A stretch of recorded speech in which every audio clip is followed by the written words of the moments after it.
Slip করে পড়ে গেছে মানে? তুমি কোথায় ছিলে? চলেন থানায় চলেন আমাদের সাথে।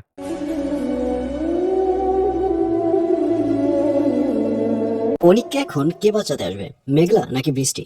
গরিব ঘরের রাজপুত্র নাটকের 22তম পর্ব কবে প্রচারিত হবে? অলরাইট, এই সকল প্রশ্নের উত্তর নিয়ে হাজির হলাম আজকের ভিডিওতে। সুতরাং ভিডিওটি টানাটাই না করে শেষ পর্যন্ত দেখতে থাকুন। আর এই ভিডিও শেষে জানিয়ে দেবো গরিব ঘরের রাজপুত্র নাটকের 22তম পর্ব কবে প্রচারিত হবে। আর এই পর্বটি আসলেই কেউ মিস করবেন না, কারণ ফাইনালি অনিককে দেখা যাবে, তাকে পুলিশের লোকেরা ধরে থানায় নিয়ে যাবে। আর এই ব্যাপারটি অনিকের যে বন্ধু রয়েছে সে সাথে সাথে বৃষ্টিকে ফোন করে জানাবে যে অনিককে আবারও থানায় নিয়ে যাওয়া হয়েছে। আর এই কথা শুনে বৃষ্টিকেও দেখা যাবে সে তাড়াতাড়ি তার বাবাকে খবর পাঠাবে। এবং এক পর্যায়ে অনেক ঝড়ঝাপটার পর বৃষ্টির বাবাকে দেখা যাবে সে অনিককে থানা থেকে বের করতে সক্ষম হবে। আর অন্যদিকে লোকটি যে মারা গেছে এই সকল প্ল্যানিং হচ্ছে রাতুলের।